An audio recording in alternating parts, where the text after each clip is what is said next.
Bonjour et bienvenue. Aujourd'hui, nous allons parler de la musique classique au sein de l'Église néo-apostolique. Son rôle, son impact spirituel. Elle sera représentée par Maestro Asher, le maître, et Titan, notre humble serviteur. Voilà. Et l'autre fois, nous avions réussi plein de questions à ce qui concerne la musique classique au sein de l'Église néo-apostolique. Nous avions alors voulu revenir sur ces thèmes, vous donner des réponses probables sur ça, des réponses qui pourraient, n'est-ce pas, vous satisfaire, qui pourraient aussi donner des orientations aux maîtres qui règnent dans cette église apostolique.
Parlons, n'est-ce pas, de la musique classique dans l'église néo-apostolique. Je vais ici la toute première question qui m'était arrivée. Comment définir la musique classique au sein de l'église néo-apostolique? Certainement, nous définissons la musique classique comme toute autre musique. Nous le savons, l'art de combiner les sons d'une manière agréable à l'oreille. Le son qui nous arrive doit être agréable, mais aussi inspirant. Le son doit être inspiré, basé sur les compositions telles que de Moses, telles que de Handel. Là, l'église néo-apostolique sur base sur ces compositeurs. Nous parlerons aussi sur le rôle fondamental, doctrinal et biblique, ce qui lie l'église néo-apostolique. Par ici, on nous dit, elle s'appuie sur plusieurs références bibliques, notamment celle de Psaume 150 qui dit, jouez-les avec instrument à cordes et le flûte. Là, on trouve aussi la place, on donne aussi l'exemple de David, qui jouait pour calmer l'esprit de Saoul. À tout moment, Saoul venait auprès de David. David calmait l'esprit de Saoul avec des chants aussi autres. Cela veut dire qu'en chantant, c'est d'une manière aussi de prier. Dans l'église néo-apostolique, lorsqu'on arrive à chanter, on arrive aussi à prier. Selon la doctrine néo-apostolique, la musique est une forme d'adoration et de préparation spirituelle. On adore l'Éternel en cela. Et puis, on arrive aussi à préparer la spiritualité. Au-delà de tout cela, la musique est un élément aussi principal en dehors de la prédication. La troisième question, quelle est la place occupe la musique classique dans le déroulement des services divins? À l'église apostolique, on parle de services divins, soit d'autre part, on parle de culte. Lors des services divins, nous commençons par le chant, nous finissons aussi les services divins par un chant. On débute les services divins par un cantique, on le finit aussi par un cantique. On nous dit ceci, elle introduit, elle soutient et elle conclut le service divin. La chanson introduit, soutient et conclut aussi. Il introduit quoi? Il introduit le service divin. Avant que le prédicateur commence, d'abord, la chanson doit précéder. Le maître doit tenir compte de la prédication prévue pour cette journée. Et lorsque le prédicateur, le prêtre, l'apôtre, va commencer à enseigner, le maître va venir aussi avec un chant qui doit nécessairement soutenir la prédication. Ces chants ne peuvent jamais être mis à côté de la prédication. Non, ces chants doivent être alignés en accord avec la prédication. Peut-être nous parlons de l'amour fraternel. On doit chercher le chant qui s'accorde avec l'amour. Par exemple, l'amour du bon berger. Je suis le bon berger, je suis autre. Ça va de pair avec la prédication. Un chant avant la prédication ouvre l'esprit à la méditation. Avant, cela ouvre la méditation. On nous dit, le chant après le saint hymne ou à la clôture renforce la communion et la gratitude. Là, je reviens alors vers la fin. Pour Dieu, vers la fin, il renforce la gratitude. Dieu m'a accordé les temps, Dieu m'a donné les temps de lui écouter à travers son serviteur. Je ai écouté sa parole. Je reviens maintenant vers sa fin, la fin du service divin pour glorifier avec toute ma gratitude pour Dieu à mon Dieu. Oh, grand merci de tout ce que tu as fait. Grand merci de tout ce que tu as accordé. J'étais là et tu m'as donné le temps. J'ai écouté ta parole à travers ton serviteur. Voilà les trois étapes, les trois places qu'occupe le chant lors du service divin. Je vais parler l'introduction, il soutient et il conclut aussi. Au sein de l'église néo-apostolique, c'est comme ça que c'est déroulé.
Quatrième question, la musique peut-elle être considérée comme un ministère spirituel à part entière? Oui, c'est un ministère. Celui qui chante prêche aussi.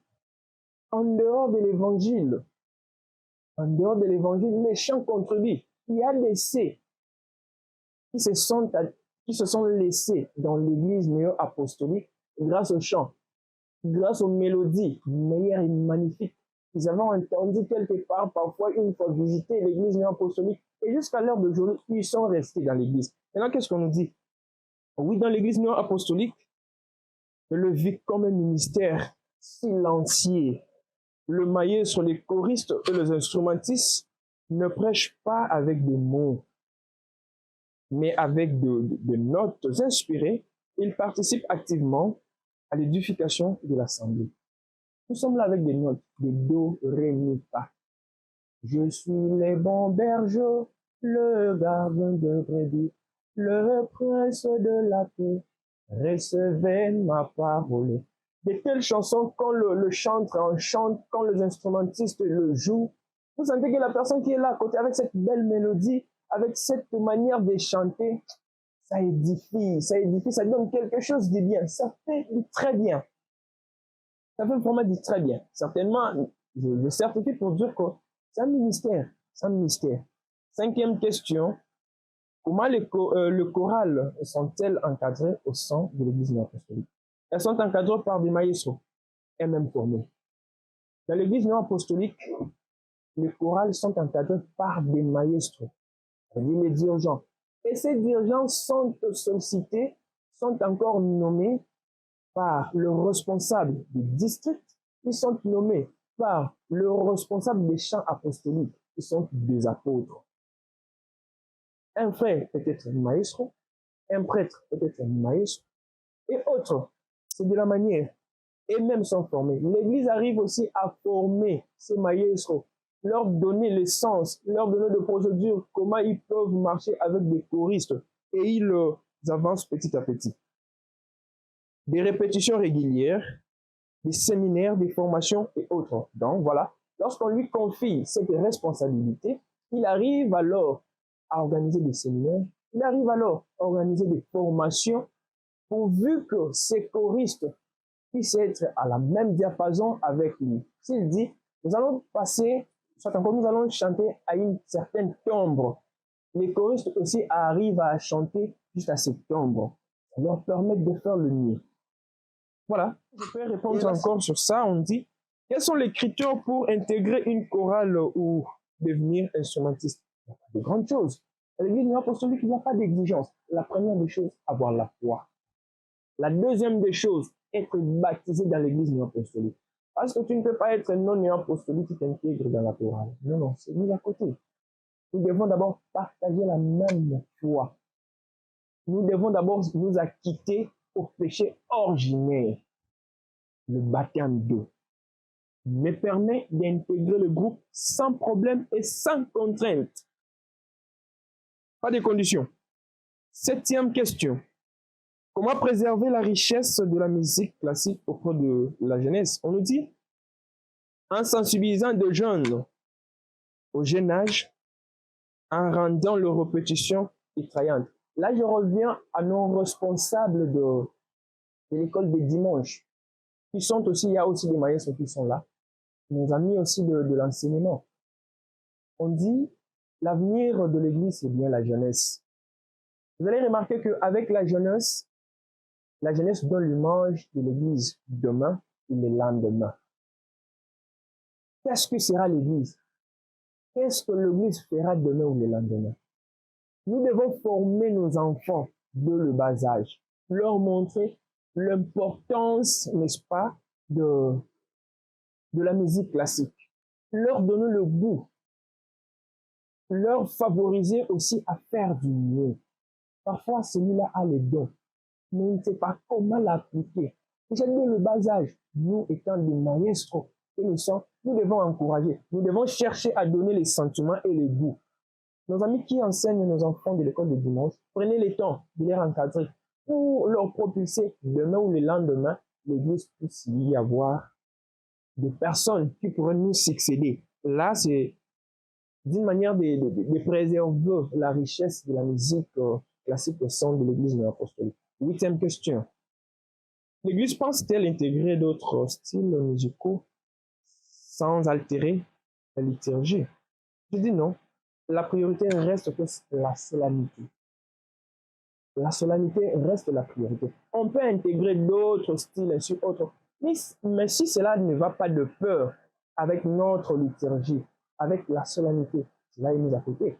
J'interpelle aussi le maestro, le dirigeant, qui ont toujours tendance, parfois lors des concerts, à ramasser des chansons de par-ci, par-là, de partout, les ramener à l'église. Est-ce que ces chansons vont de pair avec notre liturgie? Est-ce que cette chanson est solennelle? Je ne pense pas. Chaque maestro pourrait donner la réponse, ce qu'il fait. Ne courons pas derrière l'église ou encore ne courons pas à côté. Faisons ce que l'église veut. Faisons ce que aime l'église. Je suis chrétien et apostolique. Qu'est-ce que mon église veut? Je marche à côté ou encore je suis là? Nous pouvons intégrer d'autres styles, mais ces styles doivent aller de pair avec la liturgie de l'église apostolique. Ces chants doivent être solennels pour ne pas qu'il ait des dérapages autres. Point 9. Quel message la musique transmet-elle aux visiteurs ou non-croyants? On nous dit ceci, elle transmet la foi, la beauté divine et l'amour fraternel. En écoutant des paroles, en écoutant des mélodies, il transmet tout cela. Grâce au chant et ma foi peut être aussi édifiée. Grâce au chant, l'amour peut aussi régner. Grâce au chant, la fraternité règne. Donc, le chant fait en sorte que tous les éléments possibles puissent être ensemble afin que l'Église du Christ puisse continuer et se propulser à tous les niveaux possibles. La dernière question. Peut-on dire que la musique est un outil d'évangélisation discret mais puissant? Je dis absolument. Absolument. C'est un outil d'évangélisation et très puissant même. Je dis très puissant. Nous, à l'église non apostolique, que je vous dis, lorsque nous fûmes encore de petits et jusqu'à l'heure d'aujourd'hui, vous allez par exemple au Day, vous allez remarquer, vous chantez. Et après, des personnes peuvent aussi s'approcher de vous, commencer à chanter ensemble avec vous. Moi, j'ai déjà vu la personne qui se transforme, hein, qui laisse le monde, qui reviennent sur le chemin de l'église néo-apostolique grâce au chant chanté au deuil. Parce qu'il était venu à l'église, il a écouté de belles mélodies, la manière dont la chorale chantait comme des anges. Et il s'est laissé alors dans l'église. Il est devenu alors néo-apostolique. C'est bien beau. Il est devenu néo-apostolique. J'ai dit, il faudra aussi chercher à recevoir le baptême d'eau pour se laisser dans le rang des choristes. Et ça fera quelque chose de bien. De nombreux fidèles sont venus à la foi par une simple écoute d'un cœur ou d'un orgue. La musique touche le cœur là où le mot échoue. Vraiment, c'est un grand travail que le maestro fait. Mais parfois, la négligence arrive. Mes chers maestros, comme moi je vous l'ai dit, je vous le parle aussi, étant votre collègue, étant votre frère maestro, nous devons chercher à faire un bon travail, un grand travail dans l'Église. C'est un travail que nous faisons. Au retour de Jésus-Christ, nous aurons notre, n'est-ce pas, notre salaire à cause de ce que nous faisons aujourd'hui. Marchons selon la vision des apôtres. Marchons selon l'idéologie des apôtres. Quand je parle des apôtres, ça veut dire l'idéologie de l'Église, l'idéologie de Jésus-Christ. Qu'est-ce que les apôtres disent? Qu'est-ce qu'ils veulent? La musique reste un instrument efficace dans l'Église néo-apostolique qui nous permet à commencer, qui nous permet aussi à finir. Pourquoi pas à soutenir? Lorsque nous parlons de la prédication, cette prédication est toujours soutenue par la musique. Nous avons des concerts, dans des concerts, il y a des belles mélodies, il y a des choses qui sont édifiées ainsi autres. Voilà en bref ce que je pourrais partager avec vous en ce moment ici, très capital et très crucial. Mes chers bien-aimés, mes chers maestros, c'était votre frère, Fidèle Inès, un maestro aussi comme vous. Je voulais partager ces beaux moments ensemble avec vous pour vous faire comprendre, pour vous faire parvenir le message très efficace. Qui pourra vous servir parfois, il y avait un peu de dérapage de partout, mais avec quelques mots que je vais essayer un peu de jaillir à votre égard, cela pourra vous servir de revenir sur le droit chemin et continuer votre chemin. Merci beaucoup. À nous revoir à la prochaine occasion, toujours sur cette chaîne, Fidèle Inès News TV. Abonnez-vous massivement. Veuillez aimer notre page, d'une manière de nous encourager pour que demain ou le lendemain, nous revenons encore avec courage de donner des informations crédibles de notre Église, partagées soit aussi encore avec nos autorités de l'Église. Restez scotchés et branchés. Bye bye, à plus.